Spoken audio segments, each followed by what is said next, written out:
কেমন আছো সবাই? আশা করি সবাই ভালো আছো। আমার নতুন একটি ব্লগে সবাইকে স্বাগত।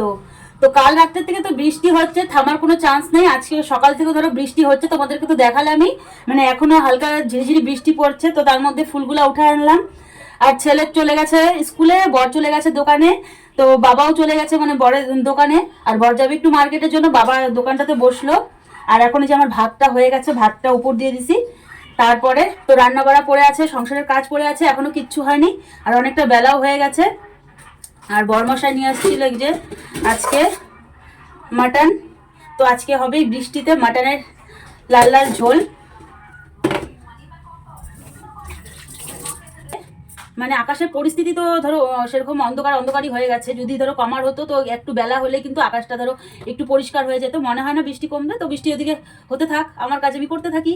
তো চলো ফটোফটাকে মাটনটা ধুয়ে নিই, ধুয়ে তারপরে হলো এটাকে লবণ হলুদ আর তেলটা মাখায় রাখি, তারপরে আস্তে আস্তে আমি সব মশলাগুলো করে নেব।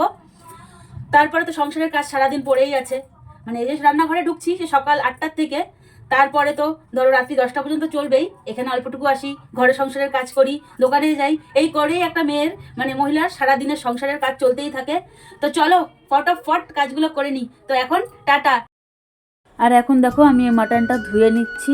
মাটনটাকে ভালো করেই কিন্তু আমি ধুবো, নাহলে না মাটনের গায়ে ছোট ছোট যে লোম যেটা থাকে তো সেটা কিন্তু মানে থাইকে যায়। এর জন্য দেখো ভালো করে আস্তে ধীরে ধুয়ে নিচ্ছি। কিন্তু কি বলো তো, আমাদের যেখান থেকে না মাটনটা নিয়ে আসে ওটা কিন্তু মানে অত ভালো করেই একদম পরিষ্কার করে থাকে, কিন্তু অন্য জায়গার থেকে আনলে কিন্তু আবার ধরো সেরকম পরিষ্কারটা থাকে না। তারপরে যে মাটনটা ধুয়ে এরপরে দেখো আমি যে ঘর মুছতে চলে আসলাম। তো ওইদিকে কিন্তু মাটনটা অর্ধেক রান্নার কাজটা অর্ধেক সাইডে রাইখা এসে এদিকেও কিন্তু আমি ঘর দুয়ারগুলো সব মুছে নিচ্ছি, কারণ ছেলেকে আবার আনতে যাইতে হবে। এদিকে সব দিকে ধরো তার মানে সমান করে দিকে কাজ করে রাখলে কিন্তু তাহলে আমার কিন্তু সুবিধা হবে, অতটা ধরো অসুবিধা হবে না। তাহলে কাজগুলো সব কিছু কিন্তু আগায় থাকবে। আর বাবার ঘরটা আমি মুছে নিয়ে তারপরে কিন্তু আমার ঘরটা মুছবো। এবার দেখো ঘর দুয়ার সব মুছা হয়ে গেছে, এবার কিন্তু আবার চলে আসলাম রান্নাঘরে। এখানে কিন্তু আমার মাটনটা ধোয়া হয়ে গেছে, আর এখানে পেঁয়াজ রসুন আদা আলু সব কিন্তু আমি ছুলে রাখছি। আর এবার এবার দেখো মাটনটাকে আমি ভালো করে মাইখে নিব। প্রথমে সরষার তেল দিয়ে দিব, এবার লবণ হলুদ তারপরে লঙ্কার গুঁড়ো দিব, দিয়ে তারপরে এরপর দিয়ে দিব একে একে টক দই।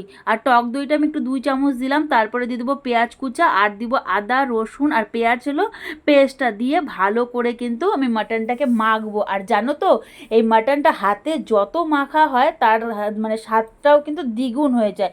এগুলো মানে মা বাবা দিদা এদের কাছ থেকে কিন্তু শুনছি। তো মাটনটা মাখা হয়ে গেছে, এবার দেখো আমি বসায়ও দিছি হলো কড়াইয়ের মধ্যে তেজপাতা জিরা আর গোটা গরম মশলা সম্বারা দিয়ে মাটনটা কিন্তু কষায় মানে বসায় দিছি, একবার ঢাকাও হয়ে গেছে। আর ওইদিকে কিন্তু আমি আলুটা ভাজে দিছি। তো আবার দেখো ঢাকা দিয়ে আরও কিছুক্ষণ আমি এটাকে কষায় নিব। তো এদিকে আমার হলো মাটনটা কিন্তু কষানো হয়ে গেছে, আর এত সুন্দর সেন্ট বেরোয়েছে মনে হচ্ছে কিন্তু মানে একদম খিদাটা পায়ে গেল। তো এবার দেখো কষানো হয়ে গেল, দিয়ে দিলাম গরম জল। তো এদিকে খিদা পায়ে উপায় নেই, তো এবার ছেলেকে আনতে যেতে হবে, বেজে গেছে 2টা। তো এই যে দেখো টোটোতেই যাচ্ছি। আর এদিকে হলো রাস্তাঘাট মাঠ ঘাটে দেখছো কি পরিমাণ জল হয়ে গেছে, চলো তোমাদেরকে দেখাই। তো এটা হলো আমি ছেলেকে ধরো নিয়ে আসার সময় আমাদের যে ভালোবাসা মোড় বলে, তো সেই মোড়টাতেই দেখো কতটা জল দেখছো, বাড়ি ঘর মানে দোকান ঘাট সব জায়গায় কিন্তু জলের জল হয়ে গেছে একদিনের মানে লাগাতার বৃষ্টিতে। তো এই যে দেখছো এই যে সব দোকানগুলোর ভিতরে পর্যন্ত জল চলে গেছে। মিষ্টির দোকান যে বলে মিষ্টির দোকানটার ভিতরে, তারপর আরও সব দোকান যে আছে সবগুলোর ভিতরে কিন্তু মানে জল চলে গেছে। আর এই মোড়টার নাম হলো এখানে আমাদের ভালোবাসা মোড়। তো তোমাদেরকে তো বলে দিলাম আমাদের মোড়টার নাম। তো এইদিকে দেখো তো আমার ছেলে কিন্তু একটু রাগ করেছে, যেহেতু আজকে না কোনো ফুচকার দোকান যেন বসে নাই। তো কী করবো বলো তো, তো ওকে এখন কোথার থেকে আমি ফুচকা এনে দিই। তো স্কুলের সামনে বসছিল, স্কুলের সামনে প্রচণ্ড ভিড় হওয়াতে তো বললাম চল বাড়ির সামনে ওদিকে চল। তো দেখি বাড়ির সামনে দিকে এতটা জল হয়েছে তো দোকানপাট কী করে বসবে। এরপর বাড়িতে চলে আসে কড়াই আমি মাংসটা ঢাকা রেখে দিয়ে গেছিলাম, নামায় নাই, তো এখন হলো নামায় নিলাম। আর দেখো তো কি সুন্দর মানে একদম লাল লাল ঝোল হয়েছে। আর আজকে ঝোলটা একটু পাতলা পাতলাই করলাম, যেহেতু আর কিছু আমি করিনি এর জন্য একটু পাতলা পাতলা করলাম। আর এই ঝোলটা কিন্তু ঠান্ডা হলে মানে একটু হলো মানে জমে যাবে। তো বন্ধুরা ছেলেকে স্কুল থেকে নিয়ে এসে তারপরে আর কোনো ভিডিও করিনি, খাওয়া দাওয়া করলাম রেস্ট করলাম, তারপরে ছেলে পড়তে গেল। আর এখন আসছে, এখন তো ঘড়িতে বাজে ধরো প্রায় 9টা। আর আসছে হলো ধরো আমার বাবা। তো আমি যেহেতু কচুর শাক খাইতে ভালোবাসি সেহেতু আমার বাবা আমার জন্য কচুর শাক নিয়ে আসছে। তো এদিকে হলো বাবা আসলো, তারপরে দোকানের কিছু মুদিখানার জিনিস ছিল তো ওগুলো বাবা টুকিটাকি বাজার নিয়ে করলো। এই যে এখানে এটার মধ্যে যে সব মানে বাজারগুলো নিয়ে নিল বাবা। আর এখন ধরো বাড়ি চলে যাবো, ওইদিকে মানে আমার শ্বশুর মশাইয়ের সাথে গল্প করছে। আর এখন কালকে যেহেতু যেই কাঁঠালের রসগুলো আমি হলো ধরো ছেঁকে রেখেছিলাম, মানে চালে রাখছিলাম, তো সেগুলো দিয়ে না এখন বড়া করব। তো চলো একটু রান্নাঘরে যাওয়া যাক। তারপরে এলো আজকে আর রাত্রে রান্না নাই, যেহেতু আজকে মাটন দুপুরবেলায় হয়েছে, সেহেতু দেখি যদি রুটি করতে লাগে বরকে ফোন করব, যদি বলে রুটি করো তাহলে করব, আর যদি বলে না থাক আজকে রুটি করতে লাগবে না তাহলে করব না। তো কদিন থেকে কিন্তু রাত্রেবেলা সেই রেস্ট খাচ্ছি, রুটি করতে লাগতেছে না, তো একটু রেস্ট নিয়েই রাত্রেবেলা মানে চলে যাচ্ছে। তো চলো এদিকে রান্নাঘরে চলে আসলাম। আর এই যে দেখো বাবা কতগুলা কচুর শাক নিয়ে আসছে। এই কচুর শাক খাইতে কিন্তু আমি খুবই ভালোবাসি, সব শাকের থেকে কিন্তু এই কচুর শাক আর পালং শাক যেটা আছে সেটা আমার সব থেকে প্রিয় খাবার বলো শাকের মধ্যে। মানে কচুর শাক হলে কিন্তু আমার সারা ভাত খাওয়া হয়ে যায়, সব ভাত খাওয়া হয়ে যায়, এক থালা ভাত খাওয়া হয়ে যায়। আর এদিকে কিন্তু এই যে কাঁঠালের রসটা যে আছে বাটির মধ্যে নিয়েছি, এখন হলো বড়া করব। ওদিকে ময়দা আনছি, যে ময়দাটা এখন ছাঁকবো। তো এদিকে আগে চলো, আর হলো এদিকে বাবারা হলো গল্প করতেছে, টিভির সাউন্ড শুনতে পারছো, তো ওটাকে ইগনোর করে দিও।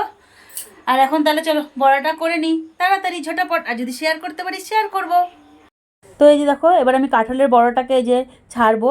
এর মধ্যে আমি ময়দা, চিনি, গুঁড়ো দুধ আর দিয়ে দিছিলাম হলো তোমার হলো সুজি। তো দিয়ে এটাকে ভালো করে কিন্তু একটু মাইখে তারপরে যে বড়াগুলো ছাড়তেছি। আর আমার কাছে না কাঁঠালের বড়া, তালের বড়া সবই কিন্তু একই স্বাদ লাগে। তো তোমাদের কাছে মানে কেমন স্বাদ লাগে বলো তো। মানে আমি দুটা টেস্ট করে দেখলাম প্রায় একই রকম। এই যে তারপরে দেখো বড়াগুলো কিন্তু কি সুন্দর গোল গোল হয়েছিল, প্রথমে কিন্তু হচ্ছিল না এত সুন্দর, জানো তো একবারেই আমার কাছে এত সুন্দর হয়নি। তো এটা হয়তো দুইবারেরটা নষ্ট হয়েছে, মানে একটু মানে লেগে গেছিলো। তারপরে তৃতীয়বারেরটা কিন্তু এত সুন্দর হয়েছে। তো এই যে দেখো এগুলো দেখছো, এগুলো মানে একটু নরম হওয়াতে না মানে এগুলো একটার সাথে একটা লেগে যাচ্ছিলো আর উঠতেছিল না। আর ব্যাটারটা আমার একটু পাতলা হয়ে গেছিলো, এর জন্য কিন্তু উঠতেছিল না বড়াগুলা। তো ফাইনালি আমার কাঁঠালের বড়াগুলো হয়েছে। এই যে এই কয়টা হয়েছে, আর আরেকবার হবে, হয়েও গেছে। এগুলো নামায় নিব।